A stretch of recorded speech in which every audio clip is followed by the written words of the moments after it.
আর যারা বিয়ে করে ফেলেছেন কিন্তু দিনদারিতার ঘাটতি আছে, তাদের জন্য সবর ছাড়া কোনো অপশন নাই। সবরের মধ্য দিয়ে ঠান্ডা মাথায় স্ত্রীকে বা স্বামীকে ওয়াজ নসিহত করতে করতে করতে, দোয়া করতে করতে আল্লাহ যদি কোনো দিন হৃদয় বা কলবকে পরিবর্তন করে দেন, ইনশাল্লাহ আপনিও আপনার পরিবারটাকে আদর্শ পরিবার করতে পারবেন ইনশাল্লাহ। আর যদি দেখেন যে নূহ আলাইহিস সালামের মতো ঘটনা ঘটেছে, সুদীর্ঘকাল চেষ্টা করার পরে কোনো ফলাফল আসছে না, তাহলে আপনি আপনার কবরের ফিকির করেন, তারা তাদের কবরের ফিকির করুক, ব্যাস ছেড়ে দেন। ওই যে লাইসা মিন আহলিক, সে তোমার পরিবারের কেউ নয়। কাকে বলা হয়েছে? নূহ আলাইহিস সালামের ছেলেকে বলা হয়েছে। নূহ আলাইহিস সালাম বলছেন যে ছেলে, আমার ছেলে আল্লাহ, সে আমার পরিবারের, তাকে কি মাফ করা যায় কিনা? আল্লাহ পাক বলছেন লাইসা মিন আহলিক, সে তোমার পরিবারের কেউ না। তার নাম ছিল কেনান। এখন ধরে নিলাম যে আপনি বিয়ে করেন নাই, তাহলে আপনার সিদ্ধান্ত হবে এখান থেকে ইসলামিক প্যারেন্টিং করার জন্য আপনাকে দিনদারিতাকে প্রাধান্য দিয়েই স্বামী বা স্ত্রী চুজ করতে হবে। এরপর বাকিগুলো দেখবেন ইনশাআল্লাহ। আমরা দোয়া করি আল্লাহ পাক সবাইকে দিনদার স্বামী এবং স্ত্রী নসিব করুন, আমিন। আর দিনদারিতা কখনোই বাহ্যিক লেবাস পোশাকে বোঝা যায় না। বাহ্যিক লেবাস পোশাকে একটা ধারণা পাওয়া যেতে পারে যে উনি দাঁড়িয়ে রেখেছেন, হয়তো নামাজ পড়েন, নামাজ 5 ওয়াক্ত পড়েন, নামাজি ব্যক্তি, আশা করা যায় ভালো হবেন। তিনি হালাল খাচ্ছেন না হারাম খাচ্ছেন খোঁজ নিতে হবে। তার পরিবারের ব্যাকগ্রাউন্ডটা খোঁজ নিতে হবে। তার বাবা কেমন, তার মা কেমন, তার আপনার শাশুড়ি কেমন, আপনার শ্বশুর কেমন, খোঁজ নিতে হবে। কারণ দেখা যায় যে যে পরিবেশে বড় হয়েছে তার মধ্যে সেই প্রভাবটা থেকে যায়। এ কারণে এর ব্যতিক্রমও হতে পারে যে একটা নোংরা পরিবেশে থেকেও তো ইব্রাহিম আলাইহিস সালামের জন্ম হতে পারে, জাহেলি মক্কার মধ্যে থেকেও তো মুহাম্মদ সাল্লাল্লাহু আলাইহি সাল্লামের জন্ম হতে পারে। কিন্তু অ্যাজ ইউজুয়াল একটা কনসেপ্ট হচ্ছে যে যে পরিবেশে বড় হয় ওই বিষয়গুলো তার মধ্যে কিন্তু থেকে যায়। এটাকে কুফু বলা হয়। বিয়ের ক্ষেত্রে কুফুটা ইম্পর্টেন্ট, আপনারা খেয়াল রাখবেন যাতে করে বিয়ের ক্ষেত্রে এই ভুলগুলো না হয়, তাহলে সারা জীবন একটা বড় হ্যাসেল পোহাতে হতে পারে। আর বিয়ের পরে ঠিক করে নিব এই কনসেপ্টটাও ঠিক না। বিয়ের পরে ঠিক করে নিব এই কনসেপ্টটাতে গিয়ে অনেকে ভুল করেছে, উল্টা সে নিজেই বিভ্রান্ত হয়ে গেছে বা দাড়ি ছেটে ফেলেছে। স্ত্রীকে তো পর্দা করাতে পারেই নাই, উল্টো দাড়ি ছেটে ফেলেছে। এরপর আপনার লাইফটা শুরু হবে। বিয়ের সময় অবশ্যই মোহরটা কম করার চেষ্টা করেন, সামর্থ্য অনুযায়ী কম করার চেষ্টা করেন বলছি।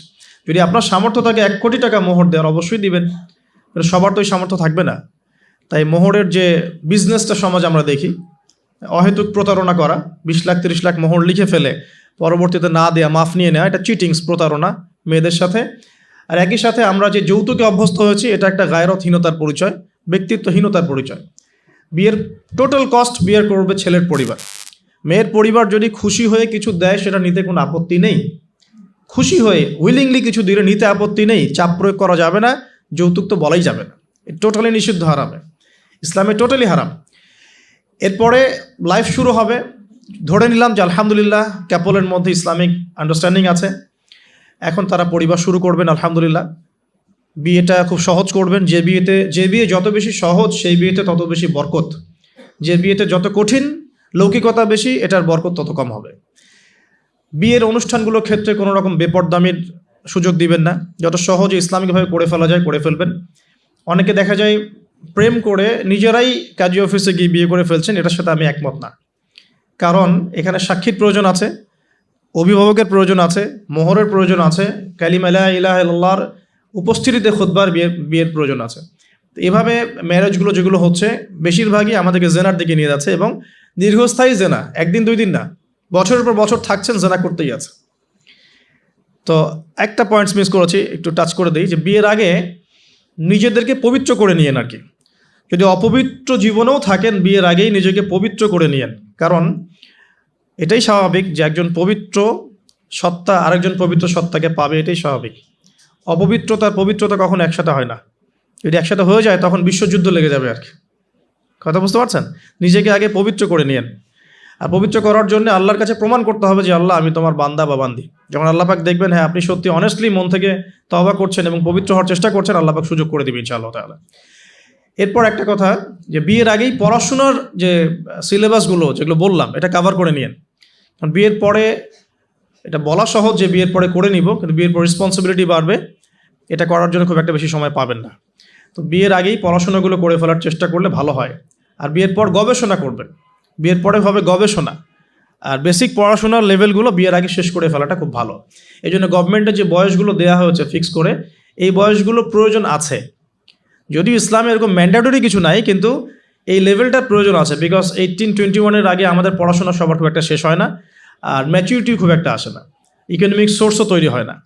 বিয়ের আগে কমপক্ষে একটা হালাল ইকোনমিক সোর্স তৈরি করেন, নাহলে আপনার গায়রত ব্যক্তিত্ব কমে যাবে। যখন পুরুষদেরকে কারো কাছে হাত পাততে হয় তখন তাদের ব্যক্তিত্ব কমে যায়। আর পুরুষরা যখন স্বাবলম্বী থাকে, হোক সেটা মাসিক 10,000 বা 20,000-ই হোক না কেন, স্বাবলম্বী থাকলে তারা গায়রতের পরিচয় দিতে পারবে ইনশাআল্লাহ। কারণ একটা কথা আছে যে ডলার টক্স, মানে ডলার বা টাকা, মানি টক্স, মানে কথা বলে আর কি। যখন আপনি সবার মানে ডিমান্ডগুলো ফুলফিল করতে পারছেন, আপনার বোন, আপনার স্ত্রী, সন্তান, শ্বশুর শাশুড়ি, আত্মীয় স্বজন, আপনি তখন সুপার হিরো।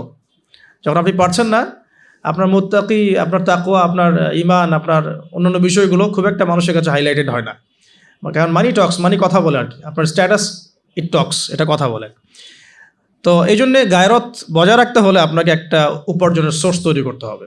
এর জন্যে আমি বলি যে সূরা ওয়াকিয়া পড়েন, চারটার নামাজে অভ্যস্ত হন, সেজদায় গিয়ে আল্লাহকে বলেন আল্লাহুম্মা কফিনি বিহালালিকা আন হারামিক ওয়া আগনিনি বিফাদলিকা আম্মান সিওয়াক। ইনশাআল্লাহ হালাল রিজিকের পথ প্রশস্ত হবে ইনশাআল্লাহ।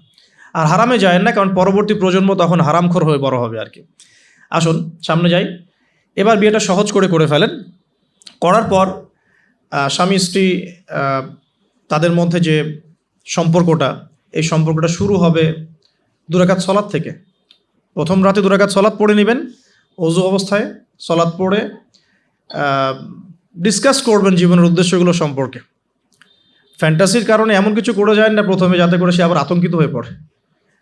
সময় দেন, তাকে টাইম দেন, তার সাথে নরম হন, কোমল হন। বিকজ একটা মেয়ে, যারা সতীসাধী মেয়ে, তারা পুরুষকে গ্রহণ করার আগে খুব ভালো করে তাদের মনের মতো একজন মানুষ তারা মানে কল্পনা করে, প্রত্যাশা করে, এবং আতর্কিত বিষয়গুলো তারা খুব একটা পছন্দ করে না, ঠিক আছে? আর পুরুষের সাইকোলজি কিন্তু ডিফারেন্ট, পুরুষ কিন্তু ওভার এগ্রেসিভ হয়ে যায় অনেক সময়। সো তাকে টাইম দেন, তাকে সময় দেন, আপনাকে বোঝার সময় দেন, কথাবার্তা বলেন, কন্টিনিউ করেন। দেন আপনি অবশ্যই 2 রাকাত সলাত পড়বেন। সলাত পড়ে আল্লাহর কাছে দোয়া করবেন দুজনে। দোয়া করার পর আল্লাহুম্মা ইন্না জান্নিবনা শাইতান ওয়া জান্নিবাশ শাইতান মা রাযাকতানা, এই দোয়াটা পড়তে ভুলবেন না। এই দোয়া পড়ার পরে আপনি আপনার ভালোবাসার ইজহার করেন ইনশাআল্লাহ তাআলা। আল্লাহ পাক যদি আপনাদেরকে সেই মিলনের ফলে সন্তান দেন, ওই সন্তানকে শয়তান কোনো ক্ষতি করতে পারবেন ইনশাআল্লাহ। আমি বোঝাতে চাচ্ছি প্যারেন্টিংসের সাথে প্রত্যেকটা বিষয় লিঙ্কড আপ আছে আর কি। বিয়ে একটা মেজর টপিক প্যারেন্টিংসের ক্ষেত্রে। আপনার এনভায়রনমেন্ট, আপনার স্বামী স্ত্রী আন্ডারস্ট্যান্ডিং, এই যে মিলনের সময় দোয়া পড়া, এবং এরপর দেখা গেল যে একসময় আপনার স্ত্রী কনসিভ করলো বা সে গর্ভবতী হয়েছে। এখন আপনার উপর রেসপন্সিবিলিটি বেড়েছে। যতদিন সে সন্তানটাকে ধারণ করে রাখবে, এই সময়টুকুর মধ্যে তাকে কোনো প্রকার হারাম কাজে লিপ্ত করতে দেয়া যাবে না। আমাদের সমাজে দেখা যায় সন্তান যারা জন্ম দিচ্ছেন মায়েরা, এই 9 মাস তারা হিন্দি মুভিজ দেখেন, সিরিয়ালস দেখেন, তারপরে অহেতুক গীবত করেন, গল্পগুজব করেন, অহেতুক সময় নষ্ট করেন। এখন তো স্মার্টফোনের যুগ, সারাদিন ফেসবুকিং, ইউটিউবিং, টিকটক, ইনস্টাগ্রাম নিয়ে পড়ে থাকেন। এই প্রতিটা কাজ গর্ভের সন্তানের উপর প্রভাব ফেলে, প্রত্যেকটা কাজ গর্ভের সন্তানের উপর প্রভাব ফেলে। ইভেন মায়ের যদি মন খারাপ থাকে, বাচ্চা ভিতরে কষ্ট পায়। মা যদি প্রফুল্ল থাকে, হাসি খুশি থাকে, বাচ্চা কিন্তু ভিতরে ভালো থাকে। মেডিকেল সায়েন্স পড়েন, আমরা প্যারেন্টিংস নামে একটা বই সাজেস্ট করছি, ওই বইটা পড়ে দেখেন, ডিটেলস সব লেখা আছে। তো মায়ের এখানে সময় কাটানোটা খুব ইম্পর্টেন্ট। কীভাবে আমরা সময় কাটাচ্ছি? গর্ভবতী অবস্থায় এই 9 মাস মায়েদের উচিত বেশি বেশি কোরআন তেলাওয়াত করা, আল্লাহর জিকির আজগার করা, নামাজ না ছাড়া, হ্যাঁ, ভালো কিছু দেখা, ভালো কিছু শোনা, যত রকম হারাম এবং কবিরা গুনাহ আছে এগুলো থেকে দূরে থাকার চেষ্টা করা। এরপর ইনশাআল্লাহ সন্তান ভালো হবে। আল্লাহ পাক দোয়া করি সন্তান যেন সুস্থ স্বাবলম্বী হয়। পাশাপাশি মেডিকেল চেকআপসগুলো নিয়মিত করাবেন, কারণ এটা খুব ইম্পর্টেন্ট ফ্যাক্ট। অনেক সময় দেখা যায় যে আমরা মানে পর্দার যেহেতু একটা বিধান আছে, তো পর্দার বিধান পালন করতে গিয়ে আমরা দেখা যায় আলট্রা করাবো না, আমরা এই ডক্টরের কাছে নিব না, হ্যাঁ, আমরা নর্মাল করাবো, বাসায় করাবো, হসপিটালে নিব না, কিছু ওভার এগ্রেসিভ থিঙ্কিংস চলে আসে আর কি। পর্দা করব, তাহলে মহিলা ডাক্তার দেখাতে হবে, আলট্রা খুঁজে বের করতে হবে, কে আলট্রা মহিলা ডক্টর আছে আলট্রা করতে পারে, খুঁজে বের করতে হবে, ক্লিনিক সেভাবে পরিবেশ তৈরি করতে হবে। এই জন্য আমি বলি, মানে আমার একটা স্বপ্ন আছে যে ঢাকা শহরে একটা ভালো ক্লিনিক আর হসপিটাল করা, যেখানে সব কিছু ইসলামিকভাবে চলবে ইনশাআল্লাহ। মানে এটা দরকার আছে। আপনারা যদি আমরা ফেস করেছি তো আমরা বুঝতে পারি, দরকার আছে। একটা হসপিটালে যান, দেখবেন পরিবেশ এনভায়রনমেন্ট ইসলামিক না। আপনার স্ত্রী অ্যানাস্থেশিয়া করছে, একজন পুরুষ ডক্টর সিজার করবে, অ্যানাস্থেশিয়ার প্রয়োজন আছে, একটা পুরুষ ডক্টর এসে অ্যানাস্থেশিয়া পুশ করছে, তখন তো পর্দা যাচ্ছে গা, পর্দা চলে গেল। যদিও বা অনেকে ফতোয়া দিতে পারেন যে এই সব জায়গায় বা এই ধরনের ক্ষেত্রে হয়তো এটা জায়েজ হতেও পারে, অনেকে ফতোয়া টানতে পারেন, কিন্তু এখানে কিন্তু এই সুযোগটা দেওয়ার ফলে কি হয়েছে যে অনেক সময় রোগীরা হ্যারাসমেন্টের শিকারও হয়েছেন, সেক্সুয়াল হ্যারাসমেন্টের শিকারও কিন্তু হয়েছে, এটাও কিন্তু বাস্তব। তো এই জন্য ইসলামিক এনভায়রনমেন্টের দরকার আছে। খুঁজে বের করতে হবে যে ইসলামিক ডক্টর কে আছেন, যিনি শরীয়ত বোঝেন, মহিলা ডক্টর কারা আছেন, অ্যানাস্থেশিয়া মহিলা কারা আছে, বা আলট্রা করতে পারে মহিলা কারা আছে, খুঁজে বের করে মেডিকেল চেক আপ নিয়মিত করতে হবে। আর নর্মাল ডেলিভারি ইসলামের বিধান ঠিকই, ইসলাম এভাবেই চলেছে, সিজার এসেছে অনেক পরে, এবং এই ব্যাপারে শেষ জামানার হাদিসও আছে, আমি একটা লেকচারে বলেছিলাম। তবে কিছু কিছু ক্ষেত্রে সিজারের প্রয়োজন হতে পারে। যেমন ধরেন মায়ের মানে রক্ত স্বল্পতা, অন্য অন্য জটিলতা দেখা দিয়েছে, হ্যাঁ, সন্তানের পজিশনে জটিলতা দেখা দিয়েছে, বা মানে উল্টো সন্তান আছে, মাথা এদিকে পা ওদিকে, কিছু জটিলতা হতে পারে। আবার অনেক সময় মায়েদের কিছু খিঁচুনির প্রবলেম হয়, ডক্টররা ভালো বুঝতে পারবেন। তবে এখানে দেখা যায় সাইকোলজিক্যালি অনেক সময় ডক্টররা কী করেন, রুগীদের সাথে একটু সাইকোলজিক্যাল টর্চার শুরু করেন আর কি, ভয় দেখানোর একটা প্রবণতা দেখা যায়। পরে আমরা বলি আচ্ছা ঠিক আছে করে ফেলেন। তো এখানে একটা বিজনেস জড়িত আছে, আপনারা খুব ভালো করেই জানেন এখানে একটা বিজনেস জড়িত আছে। আর যখন একটা মায়ের একটা সিজার হয়ে যায়, পরবর্তী বাচ্চাগুলো কিন্তু নর্মাল হওয়া খুব ডিফিকাল্ট, এবং তার সারা জীবন একটা হ্যাসেল তাকে পোহাতে হয়। যাদের হয়েছে তারা জানে। তো আর নর্মাল হলে আপনি যে আমাদের আগে দাদি নানি দেখবেন 11টা বাচ্চা, আমার নানির 11টা বাচ্চা, 12টা বাচ্চা, আমার নানির বাচ্চা, সব নর্মাল, কোনো সমস্যা হয়নি। তারা কিন্তু ফ্রেশ খাবার খেতেন, ভালো এনভায়রনমেন্টে থাকতেন, কায়িক পরিশ্রম করতেন, তারা ফিজিক্যালি স্ট্রং ছিলেন। এখনকার মেয়েরা এমন নয়, ফিজিক্যাল স্ট্রাকচার দুর্বল, কায়িক পরিশ্রম কম, ফুড হ্যাবিট ভালো না, ঠিক আছে, ফুড হ্যাবিটটা টোটালি অন ইসলামিক, ঘুমের ঠিক নাই, খাওয়ার ঠিক নাই, হ্যাঁ, এক্সারসাইজ নাই, অনেক কিছুই নাই। দেখবেন তারা ফিজিক্যালি উইক, মেন্টালি উইক, তখন দেখা যাচ্ছে সিজারের প্রয়োজন হয়, নর্মাল ডেলিভারি করতে পারে না। এই জায়গায় ডিফার করবে আমাদের ক্ষেত্রে। আমরা চেষ্টা করব যে আমাদের মানে পরিবারকে ভালো খাবার খাওয়াতে, ভালো রুটিনে চলতে, এবং ভালো মেডিকেল চেক আপ করাতে, যাতে করে নর্মালি হয়। দেখবেন বাইরের বিশ্বের কান্ট্রিগুলোর মধ্যে কিন্তু খুবই কম সিজার হয়, খুব কম। কানাডায় দেখেন, আমেরিকায় দেখেন, ব্রিটেনে দেখেন, জার্মানিতে দেখেন, ফ্রান্সে দেখেন, খুবই কম সিজার হয়। যদি জটিলতা খুব বেশি দেখা যায় তখন তারা সিজার করতে চায়, এর আগে কিন্তু করতে চায় না। তাদের প্রযুক্তি অনেক ভালো, অনেক প্রযুক্তি আছে। সো আমরা কেন এই জায়গায় মানে এভাবে একটা জুলুমের শিকার হচ্ছে, এটা আমাদের ভাবা উচিত। এবং আমার মনে হয় যে ইসলামিক এনভায়রনমেন্টের এই যে আপনার মেডিকেল সেক্টরগুলো গড়ে তোলা উচিত। এখানে যাদের সামর্থ্য আছে তাদের এইসব প্রজেক্টে হাত দেওয়া যেতে পারে। আল্লাহ পাক আমাদেরকে তৌফিক দান করে। তো এরপরে যখন সন্তান হয়ে যাবে, প্রথম কাজই দেখবে, সন্তান হওয়ার পরেই তাকে নিয়ে হই হুল্লার শুরু হয়, হ্যাঁ, টানা হ্যাঁচড়া, এটা ওইটা, কি বলবো, অপারেশন থিয়েটারে অহেতুক কথাবার্তাগুলো হয়। এই কথাগুলো সন্তানের কানে প্রবেশ করে। অথচ সুন্নাহ হচ্ছে সন্তান হয়ে গেলে তাকে নিয়ে আল্লাহর কাছে দোয়া করার পর তার কানে আল্লাহু আকবার, আশহাদু আল্লা ইলাহা ইল্লাল্লাহ, আমরা যে আজান দিই আশহাদু আন্না মুহাম্মাদুর রাসূলুল্লাহ, এটা কানের মধ্যে শোনানো, এটা একটা সুন্নাহ, গুরুত্বপূর্ণ সুন্নাহ। তারপর তাকে তাহনিক করা উচিত। তাহনিক তো আমরা উঠেই গেছে সমাজ থেকে, তাহনিক আবার কী জিনিস? ডক্টররা তাহনিক শুনলে আটকে উঠবে আর কি। তাহনিক হচ্ছে যে কোনো আলেম, কোনো বুজুর্গ, যিনি পরহেজগার, আল্লাহওয়ালা, মারেফতওয়ালা মানুষ, তিনি খেজুর বা কোনো মিষ্টি জাতীয় মধু, খেজুর, এই টাইপের কিছু একটু চিবিয়ে বাচ্চার জিহ্বার মধ্যে একটু খালি লাগিয়ে দিবে, এর একটা তাহনিক সুন্নাহ। তো এখন মুখে তো জর্দা আর পান আর সিগারেট, তো এই মুখ দিয়ে তো তাহনিক হবে না, হবে? তো আল্লাহওয়ালা সত্যিকারের মানুষ খুঁজে বের করতে হবে আর কি। যাই হোক, যদি আপনি না পারেন, খুঁজে না পান, আপনি আপনার সন্তানের তাহনিক করেন, যথেষ্ট। আপনি দোয়া করেন, 2 রাকাত নামাজ পড়ে আল্লাহ শুকরিয়া আদায় করেন। আমি নিজের জীবনের ঘটনা থেকে বলছি আর কি। আমার ইন টোটাল 4 সন্তান। 1 সন্তান আল্লাহ নিয়েছেন, 1 সন্তান আল্লাহর কাছে আছেন, জন্মের পরেই আল্লাহ পাক তাকে নিয়েছেন, আলহামদুলিল্লাহ। ইনশাআল্লাহ তার সাথে আমাদের জান্নাতে দেখা হবে ইনশাআল্লাহ। আর এখন আমার 1 মেয়ে এবং 2 ছেলে। তো প্রত্যেক ছেলে এবং মেয়ের সময় ওয়াইফকে ঢোকানো হয়েছে আমি জায়নামাজেই, যতক্ষণ পর্যন্ত বাচ্চা আমার হাতে আসে না আমি জায়নামাজেই ছিলাম। এবং আমি দেখেছি যে আল্লাহ যে আছেন, আল্লাহ যে মানুষের এত কাছে, আল্লাহ যে দোয়া কবুল করেন, শোনেন, মানে আমি হৃদয় থেকে উপলব্ধি করেছি। এই কথাগুলো তো বোঝানো যাবে না, এগুলো তো আমি কোনো দলিল বা প্রমাণ দিয়ে আপনাকে বোঝাতে পারবো না। এটা আপনি ফেস করলে না ফিল করলে বুঝতে পারবেন। তো সেজদায় দোয়া করতে করতে চোখের পানি ফেলার সাথে সাথে দেখা যায় যে নার্স এসে বলেছে আমাকে যে আর কাঁদতে হবে না, এই যে মেয়ের কান্না শোনেন। এমন হয়েছে আমার সাথে।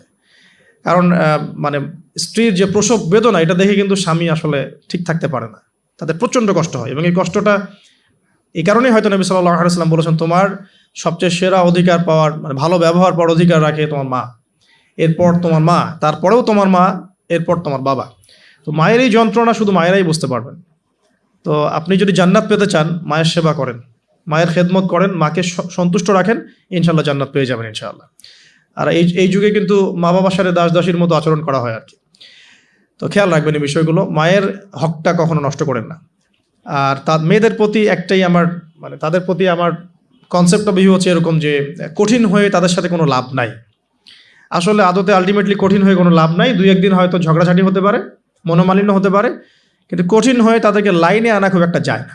নরম হয়ে বুঝিয়ে সুঝিয়েই, ভালো ব্যবহার, ভালোবাসা, মহব্বত দিয়েই সম্ভব ওদের মন জয় করা, আদারওয়াইজ সম্ভব না।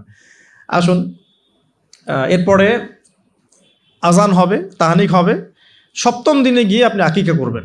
যদি করতে না পারেন 14 দিনে, যদি তাও করতে না পারেন 21, এভাবে সুযোগ আছে আকিকা করার। তবে 7ম দিনে আকিকা করা সুন্নাহ। আকিকাটা কি? এটা হচ্ছে আপনার সন্তানের জানের বদলে একটা জানের উৎসর্গ। ছেলে হলে 2টো খাসি, মেয়ে হলে 1টা। কারণ কি, মেয়েদের রোগ প্রতিরোধ ক্ষমতা কিন্তু এমনিই বেশি, ছেলে বাচ্চার রোগ প্রতিরোধ ক্ষমতা কিন্তু কিছুটা কম। এখানে 2টো খাসি উৎসর্গ করা হচ্ছে আল্লাহর কাছে। এখানে মেয়েদেরকে ছোট করা হচ্ছে না। তসলিমা নাসরিন টাইপের মেয়ে থাকলে বলতে পারো যে হ্যাঁ, এটা ছোট করা হচ্ছে। তো আশা করবো যে আমাদের এখানে এমন কোনো মেয়ে নাই। এখন আকিকার পর কি মাথা মুন্ডন করা। মাথা মুন্ডন মানে একটা চুল থাকে, চুলটা কষ্ট দেয়, ডক্টরাই বলেন যে এই চুলটা কিন্তু বাচ্চাদেরকে কষ্ট দেয়। এই চুলটাকে কামিয়ে ফেলা।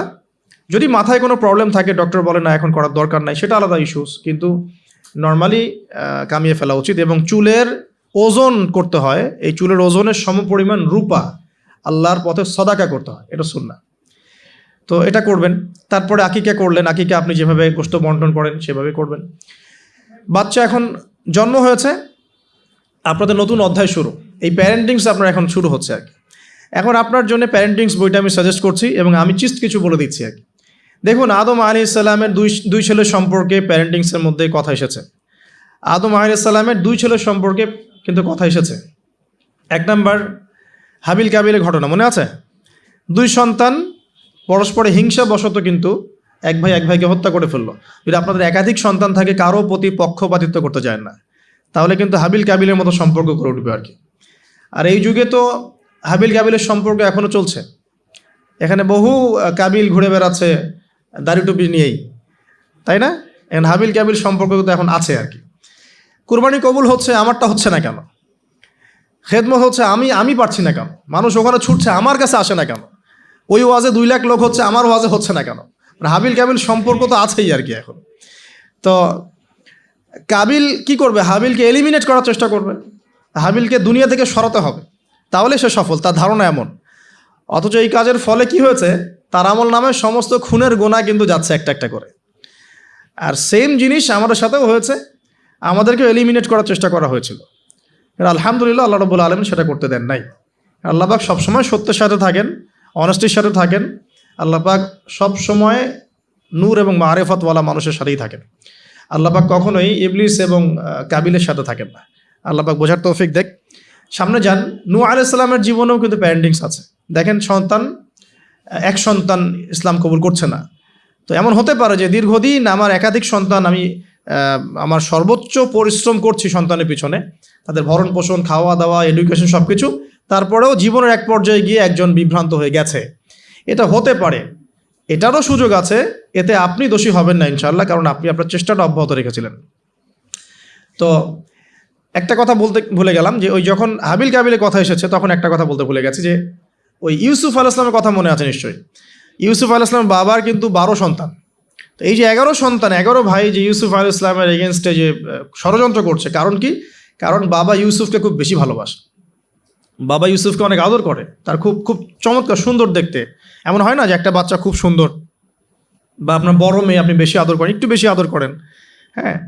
তো এই জায়গাটা কিন্তু সতর্ক থাকতে হবে যে সন্তান একাধিক হয়ে গেলে আবার হিংসাত্মক মনোভাব গড়ে না ওঠে। এই জন্যে ছোটোবেলা থেকে শিক্ষা দিতে হবে যে সে তোমার বড় আপু, সে তোমার ভাই, হ্যাঁ। সবাইকে আপনার একটা ইনসাফ প্রতিষ্ঠা করতে হবে। কোরআনে অনেক দলিল আছে। আপনি ইব্রাহিম আলাইহিস সালামের ঘটনা দেখেন যে তার সন্তানকে মানুষ করেছে তার মা হাজরা আলাইহিস সালাম। ইব্রাহিম আলাইহিস সালাম কিন্তু সেখানে রেখে চলে আসছেন, মানুষ করেছে কিন্তু তার মা।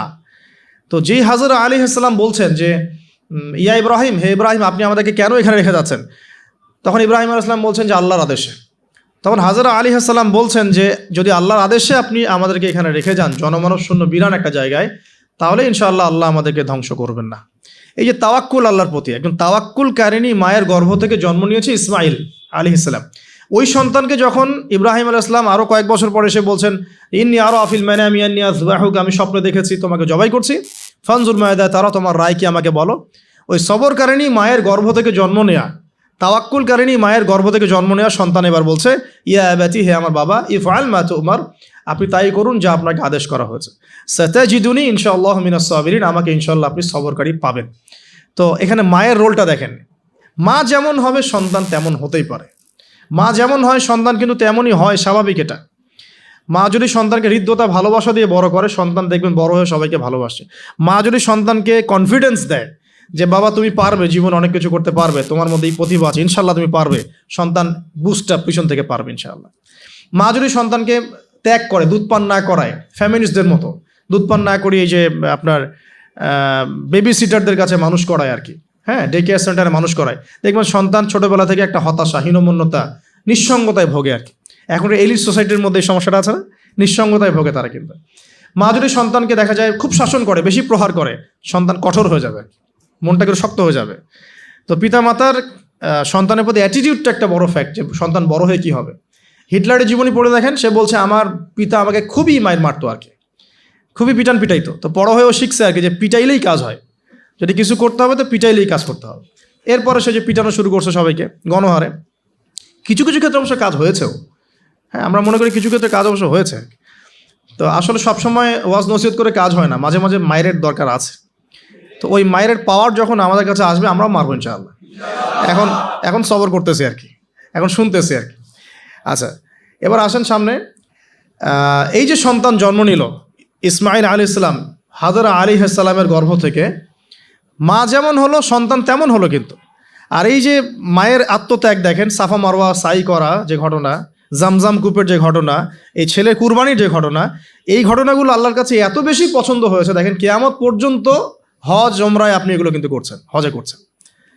অথচ এটা কিন্তু ইব্রাহিম আলাইহিস সালামের যুগের ঘটনা, আমরা কিয়ামত পর্যন্ত এই ঘটনাগুলো ফলো করছি আর কি।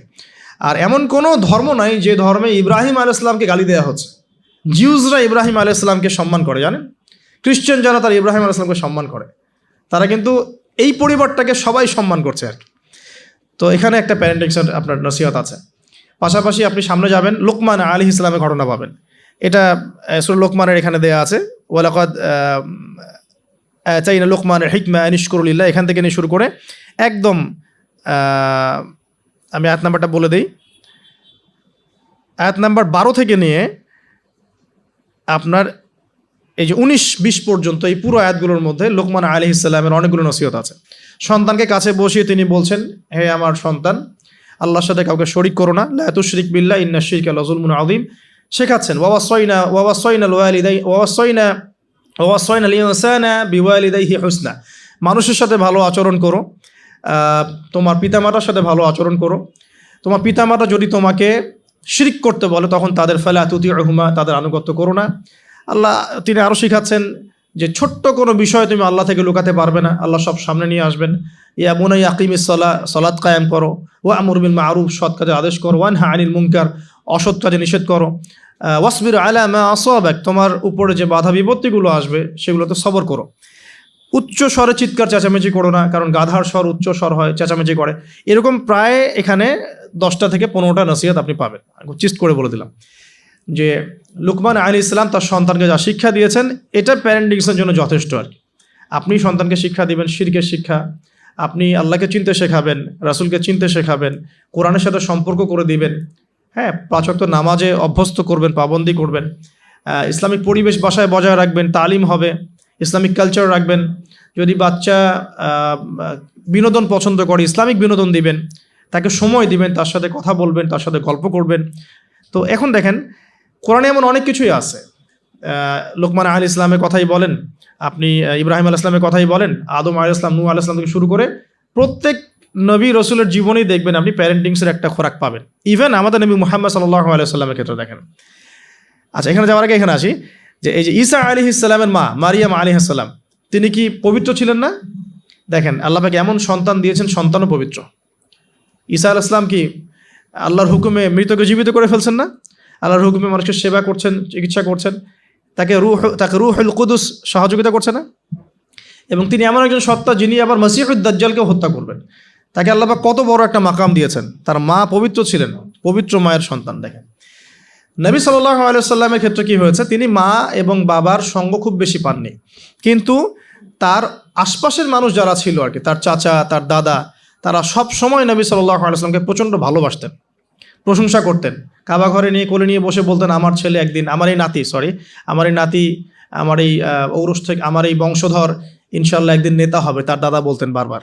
দেখেন নবী সাল্লাল্লাহু আলাইহি ওয়াসাল্লাম ছোটবেলা থেকে এই শিক্ষাগুলো, এই ভালোবাসাগুলো পেয়েছেন। ছোটবেলায় তাকে বেদুইনদের কাছে রাখা হয়েছে, মরুতে দৌড়িয়েছেন, খেলেছেন, হাড়হাড্ডি শক্ত হওয়ার জন্য, ফিজিক্যালি স্ট্রং হওয়ার জন্য। ভাষা শিখিয়েছেন নবী সাল্লাল্লাহু আলাইহি ওয়াসাল্লামকে ছোটবেলায়, ওই দুধমা হালিমার ওখানে তিনি ভাষা শিখছেন, আরবি ভাষা, বিশুদ্ধ ভাষা। তো ছোটবেলা থেকে নবী সাল্লাল্লাহু আলাইহি ওয়াসাল্লামকে যারা ভালোবাসতেন, খেয়াল করে দেখেন নবী সাল্লাল্লাহু আলাইহি ওয়াসাল্লামও বড় হয়ে সবাইকে ভালোবাসেন। এতিমের পাশে দাঁড়ান, বিধবার পাশে দাঁড়ান, মিসকিনের খোঁজ নেন। আমি বোঝাতে চাচ্ছি যে সন্তান সেটাই শিখবে যেটা পিতা মাতা তাকে ছোটবেলায় শিখাবে। আপনি যে এনভায়রনমেন্টটা দিবেন, সেই এনভায়রনমেন্টেই তার কৈশোর যৌবন করে উঠবে। সাহাবীদের জীবনী দেখেন, তাবিঈন জীবনী দেখেন, সলফে সালেহিনের জীবনী দেখেন, ইমাম বুখারী, ইমাম আবু হানিফা, শাফিঈ, আহমেদ বিন হাম্বল, ইমাম মালিক, তাদের জীবনীগুলো দেখেন। তাদের পিতা মাতার বিশাল সাপোর্ট ছিল তাদের এই জায়গায় আসার পিছনে। ঠিক আছে, তাদেরকে কখনো চিন্তা করতে হয় না এই দুনিয়া নিয়ে। দুনিয়ার পুরো বিষয়গুলো পিতা মাতাই সেট করে দিয়েছেন। তোমরা খালি দিনের জ্ঞান অর্জন করো, দিনের খেদমত করো, ফকিহ হও, মুহাদ্দিস হও, দিনকে এগিয়ে নাও। ওদেরকে টেনশন ফ্রি করে দেন, বাকি পরিশ্রম আমরা করবো ইনশাআল্লাহ, সমস্যা নেই। পরবর্তী প্রজন্মকে ইসলামের জন্য তৈরি করতে হলে আমাদেরকে পরিশ্রম করতে হবে, এবং তাদেরকে একটা সিকিউর সাউন্ড মাইন্ড দিতে হবে যে তোমার কাজ এগুলোই। এটা কিভাবে? এখন আসুন শুরুতে ছোটোবেলায় যে বাচ্চা হয়ে গেছে, এখন আমি শেষ করে দিচ্ছি আর 15 মিনিটের মধ্যে। ছোটোবেলায় যে বাচ্চাগুলো হচ্ছে আমাদের সন্তান, ছেলে মেয়ে, তো মনে রাখবেন যে একটা বাচ্চা কিন্তু 24 মাস যখন তার বয়স হয়, 24 মাসে সে কিন্তু মোটামুটিভাবে 50টা শব্দ মনে রাখতে পারে। যখন তার বয়স 3 বছর হবে তখন কিন্তু মোটামুটি 200 শব্দ সে মনে রাখতে পারে। এভাবে যখন গ্র্যাজুয়ালি বাড়ে আর কি, আপনার বাচ্চার বয়স যখন 5 বছর হয়েছে, সে একই সাথে 2-3টা ভাষার শব্দ মনে রাখতে পারবে। ঠিক আছে, 5 বছর বয়সে বা 6 বছর বয়সে একটা বাচ্চা কিন্তু প্রায় 1500 থেকে 2000, কোনো ক্ষেত্রে 2500 শব্দ পর্যন্ত তার মাথায় মেমোরাইজ করতে পারে ছোটোবেলায়। এখন আমরা ওই সময়টাতে কি করছি? আমরা ওই সময় বাচ্চা কাচ্চাগুলোকে শেখাই হাট্টিমা টিম শেখাই, ওই যে মাঠে পারে ডিম শেখায়, Jack and Jill, went up the hill, এগুলো শেখাই, হামটি টামটি স্যাটার্ন ওয়াল, এগুলো শেখাই। এগুলো শিখে ওদের মাথার এই যে কি বলবো, যে উর্বর যে একটা মস্তিষ্ক আমরা নষ্ট করে ফেলি আর কি। ইভেন মারা বাচ্চাদেরকে ঘুম পাড়ায়, হিন্দি সং বলে ঘুম পাড়াচ্ছে, হ্যাঁ, হয়তো যে খোকা ঘুমালো, পাড়া জুড়ালো, বর্গি এলো দেশে, এগুলো বলে ঘুম পাড়াচ্ছে। এখানে সূরা পড়ে আপনি ঘুম পাড়াতে পারতেন। আপনি এখানে কিন্তু কি বলবো, কোরআন তেলাওয়াত করতে করতে ঘুম পাড়াতে পারতেন, বা ইসলামিক যদি কিছু বলতেই হতো ইসলামিক কোনো নাশিদ বলে ঘুম পাড়াতে পারতেন। সব জায়গায় লক্ষ্য করতে হবে বাচ্চার কানে আমি কি দিচ্ছি। বাচ্চা হয়তো বলতে পারছে না কথা, তখন কিন্তু বাচ্চা শুনতে পারে, বাচ্চা বুঝতে পারে। বাচ্চা আপনাকে দেখে, পরিচিত ফেস দেখে বাচ্চা হাসে কেন? কারণ সে বুঝতে পারে, সে চিনতে পারে যে হ্যাঁ তিনি আমার কাছের কেউ। মাকে কেমন করে বাচ্চা চেনে? কিভাবে মায়ের গায়ের গন্ধে বাচ্চার কান্না থেমে যায়? এগুলো কি আল্লাহ পাকের আধ্যাত্মিকত্ব, মারিফত নয়, পরিচয় নয়? তো এগুলো খেয়াল রাখতে হবে। মায়েরা যখন বাচ্চাকে প্রতিপালন করবেন, ব্রেস্ট ফিডিংয়ের আগে বিসমিল্লাহ বলতে হবে। সে তো বিসমিল্লাহ বলতে পারছে না, আপনাকে বিসমিল্লাহ বলতে হবে। হ্যাঁ, তাকে ঘুম পাড়াবেন ইসলামিক নাশিদের মধ্য দিয়ে, অথবা সূরা তেলাওয়াতের মধ্য দিয়ে, কেরাতের মধ্য দিয়ে, সূরা ইখলাস পড়ে ঘুম পাড়াবেন। তাকে ঝাড়ফুঁক করবেন, তার গায়ের মধ্যে এত কিছু বেঁধে না দিয়ে তাকে সকাল সন্ধ্যা ঝাড়ফুঁক করবেন। এবং কয়েকটা দোয়া আপনি কন্টিনিউয়াসলি করবেন। আমি বলে দিই দোয়াগুলো। একটা সূরা আলে ইমরানের মধ্যে আছে, সূরা প্রথম দিকে আছে, সূরা আল ইমরানের শুরুতে একটা দোয়া আছে যে রব্বি ইন্নী নাযারতু লাকা মা ফি বাতনি মুহাররারান ফাতাকাব্বাল মিন্নি ইন্নাকা আনতাস সামিউল আলিম। এটা একটা দোয়া। আর একটা এটাও সূরা আল ইমরানে আছে প্রথম দিকেই যে রব্বি হাবলি মিন লাদুনকা যুররিয়াতান তাইয়্যিবা ইন্নাকা সামিউদ দুআ। এটাও একটা দোয়া আছে সূরা আল ইমরানের প্রথম দিকে। সূরা ফুরকানের 74 নম্বর আয়াতে একটা দোয়া আছে রব্বানা হাব লানা মিন আজওয়াজিনা ওয়া যুররিয়াতিনা কুররাতা আ'ইউন ওয়াজআলনা লিল মুত্তাকিনা ইমামা। এগুলো আপনি করবেন।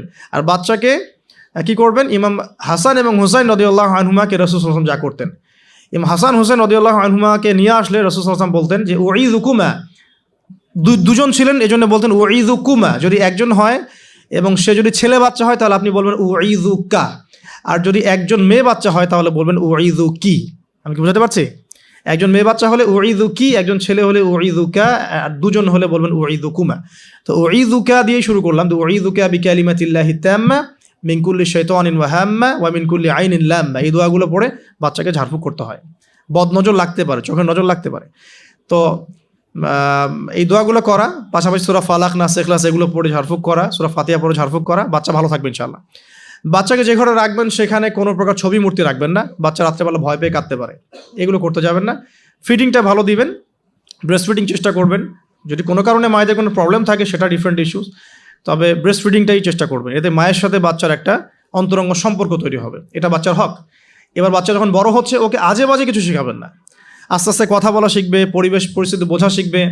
তাকে সময় দিবেন, এক নাম্বার তাকে সময় দিবেন, তার সাথে গল্প গুজব করবেন, তাকে নিয়ে ঘুরবেন, তার সাথে খেলবেন, হ্যাঁ, তাকে আনন্দ দিবেন। আপনি আপনার টাইমের একটা অংশ তার জন্য ফিক্স রাখবেন, যে বাচ্চার জন্য ফিক্স রাখবেন। আর সব দায়িত্ব শুধু মায়ের উপর ছেড়ে দিবেন না, পুরুষের উপর অনেক দায়িত্ব আছে। এবার গ্র্যাজুয়ালি সে বড় হবে, পিতার সময় পিতার হকটা যেন পিতার থেকে পায়, মায়ের হকটা মায়ের থেকে পায়। এবার শিক্ষার কথা আসবে, ওকে এমন জায়গায় পড়াবেন না যেখানে পড়ালে তার কচি আত্মাটা নষ্ট হয়ে যায়। ফার্স্ট অফ অল পরিবারের পরিবেশ ঠিক করলাম, এখন ওকে যদি বাইরে পাঠাচ্ছি, আমি বাইরে এখন কোথায় পাঠাচ্ছি, আমি তাকে বাইরে যদি এমন জায়গায় পাঠাই যেখানে গেলে তার কচি আত্মাটা নষ্ট হয়ে যাবে, সে সেক্সুয়াল হ্যারাসমেন্টের শিকার হবে, সে ফ্রি মিক্সিং শিখবে, সে হামটি ডামটি এসব শিখবে, অন ইসলামিক কালচারে অভ্যস্ত হবে, হ্যাঁ, এমন হয়ে যাবে আমার বাচ্চা লাইলাতুল কদর চিনে না, 31st নাইট চিনে, তারপর তো সমস্যা। তাহলে ওকে আমাকে পড়াশোনার ক্ষেত্রে এমন এনভায়রনমেন্ট দিতে হবে যে এনভায়রনমেন্টটাতে সে দুনিয়ার জ্ঞানগুলো অর্জন করতে পারে, পাশাপাশি পরকালীন জ্ঞান অর্জন করতে পারে, আল্লাহকে চেনে, রাসূলকে চেনে, কোরআনকে চেনে, হাদিস সুন্নাহ এগুলো যেন চেনে এবং জানে। এই জন্য ইনস্টিটিউশন কোথায়, প্রশ্ন হচ্ছে এটা। এখন যদি থাকে আলহামদুলিল্লাহ, খুব ভালো। যদি না থাকে, আমাদের পরবর্তী প্রজন্মকে বাঁচানোর স্বার্থে হলেও আমাদেরকে এরকম প্রতিষ্ঠান গড়ে তুলতে হবে, কারণ যেগুলো আছে সেগুলোকে আপনি চেঞ্জ করতে পারছেন না। যদি মাদ্রাসা দিয়ে দেন, ম্যাক্সিমাম মাদ্রাসা একমুখী শিক্ষা দিয়ে দিচ্ছে, কম্বাইন্ড এডুকেশন এখানে খুব একটা পাওয়া যাচ্ছে না। যেটা পাওয়া যায় সেটা প্রয়োজনের তুলনায় নিতান্তই কম। যারা ওয়ার্ল্ড ডিল করেন তারা বুঝতে পারবেন। আবার সেকুলার জায়গায় দিয়ে দিলে কি হবে, সে তো ইসলাম থেকে টোটালি ডিটাচড হয়ে গেল আর কি। তো প্রতিষ্ঠানের রিফর্ম করতে হবে, অথবা নতুন করে গড়ে তোলার চেষ্টা করতে হবে, বা সিলেবাসে পরিবর্তন আনার চেষ্টা করতে হবে। এরপর যখন সে কৈশোরে যাবে, দেখবেন শৈশবের বীজটা ভালো ছিল, কৈশোরে ইনশাল্লাহ আপনার বাচ্চা টিকটক প্রজন্মের মতো হবে না ইনশাল্লাহ, কিশোর গ্যাংয়ে যোগ দিবে না ইনশাল্লাহ, ওই যে 8, 9, 10-এ পরে সিগারেট খাবে না ইনশাল্লাহ। 8, 9, 10-এর মেয়েরা তো অনেকে জেনা করে সতীত্ব নষ্ট করে ফেলছে না, এখন এরকম হবে না ইনশাল্লাহ। একটা পয়েন্ট বলতে ভুলে গেছে, মেয়ে বাচ্চা যদি হয়ে যায়, শুরু থেকেই পর্দা শেখাতে হবে। বড় হয়ে পর্দা করবে এই কনসেপ্টে যায় না, ফ্রম ভেরি বিগিনিং তাকে পর্দা শেখাতে হবে, এবং তার ব্যাপারে খুব বেশি সতর্ক থাকতে হবে। কারণ কাছের মানুষদেরকে দিয়েই মেয়েরা কিন্তু এখন সেক্সুয়াল হ্যারাসমেন্টের শিকার হচ্ছে, চাচার দ্বারা হচ্ছে, কাজিনের দ্বারা হচ্ছে, মামা দুলা ভাই ইত্যাদির দ্বারা হচ্ছে। সো এগুলো বাসার মধ্যে অ্যালাউ করবেন না। আমি তো বলি যে মেয়ে বাচ্চাকে কার কোলে তুলে দিচ্ছেন সেটা তো সতর্ক থাকতে হবে, কার কোলে বাচ্চাকে তুলে দিচ্ছেন। কারণ ম্যাক্সিমাম মানুষই তো পর্নোগ্রাফিতে আসক্ত না এখন, ওর কাছে তো বাচ্চা কিছুই না, বাচ্চা মানে ওর কাছে একটা বস্তু, ও তো বাচ্চাকে পেলেও রেপ করে রেখে দিবে একেবারে, এটা হচ্ছে না অ্যাভেলেবল এখন। সো বাচ্চা মেয়েদের ক্ষেত্রে আরও বেশি সতর্ক থাকতে হবে।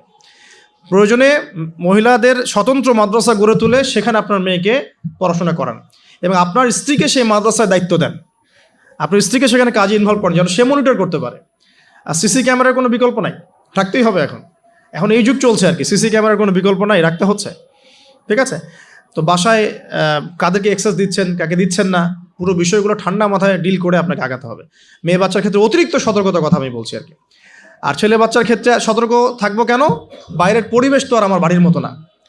বাইরের পরিবেশে গিয়ে যখন দেখবে যে মিথ্যা বলে কিছু আছে, প্রতারণা বলে কিছু আছে, ওকে কেউ ধমক দিচ্ছে, কেউ তাকে সেক্সুয়ালি টাচ করছে, ব্যাড টাচ গুড টাচ, ও বোঝার ক্ষমতা কিন্তু ওরা আছে কোনটা ব্যাড টাচ কোনটা গুড টাচ। এখন ও তো ভিতর থেকে ডিস্ট্রয়েড হয়ে যাবে। তখন কি হবে, এখানে সলিউশনটা কি হতে পারে, আপনাকে অ্যাজ এ ফ্রেন্ড জগৎটা তাকে বুঝাতে হবে যে বাবা মা আসলে জগতে ভালো মানুষও আছে, পচা মানুষও কিন্তু আছে। ভালো কাজ যেমন আমরা যেমন নামাজ পড়ি, আমরা যেমন এইগুলো ভালো কাজ করি, পচা কাজও মানুষ করে, মানুষ কিন্তু এই করে। বাচ্চা কিন্তু প্রশ্ন করবে, বাবা এটা কেন, ওটা কেন, আব্বু এটা কেন, ওইটা কেন, সব প্রশ্নের উত্তর আপনাকে দিতে হবে। সব প্রশ্নের উত্তর দেওয়ার মতো আপনার ধৈর্য থাকতে হবে, কারণ আপনার ডিউটিটা কিন্তু বাইরে শেষ না, জব সেক্টরে ডিউটি শেষ না, বাসায় ঢুকবেন ডিউটি শুরু হবে, বাসায় ঢোকার পর ডিউটি শুরু হবে। মেয়ে প্রশ্ন করবে, মেয়েকে নিয়ে ঘুরবেন, কথা বলবেন, তাকে জগৎ চিনাবেন। হ্যাঁ, আমার মেয়ে আমাকে বলছিল যে বাবা আমরা যে এরকম করে কাপড় পরি, ওই মেয়েগুলো যে কাপড় পরে নাই, কি অ্যান্সার দিব আমি? তো বললাম যে আম্মু আসলে তাদের বাবা মা মনে হয় তাদেরকে এভাবে শিখায় নাই, আমরা যেমন তোমাদেরকে শিখাইছি তাদের বাবা মা শিখায় নাই। ও মসজিদে যেতে খুব পছন্দ করে, তো মসজিদে যখনই যাই নিয়ে যান, আপনারাও নিয়ে যাবেন। আর আমাদের সমাজে তো মসজিদে নিয়ে গেলে ধমক দেয়, হ্যাঁ, ডিস্টার্ব হয়। আর টার্কির মতো জায়গায় দেখবেন, টার্কিতে মসজিদে ঢুকলে চকলেট দেয়, গিফট দেয়। নববীতেও এখন নবী হারামেও ছেলেমেয়েরা দৌড়াদৌড়ি করে খেলে বেড়ায়, মানুষ নামাজ পড়ছে, কোনো সমস্যা নেই। নামাজ আমার এতই দুর্বল যে একটা বাচ্চার দৌড়াদৌড়িতে আমার নামাজ ছুটে যাবে? আশ্চর্য কথা। হাসান হোসেন রাদিয়াল্লাহু আনহু মসজিদে দৌড়াতেন, খেলতেন। রাসূল সাল্লাল্লাহু আলাইহি ওয়াসাল্লাম খুতবা থামিয়ে দিয়ে তাদেরকে কোলে নিয়ে এসে আবার খুতবা দিয়েছেন।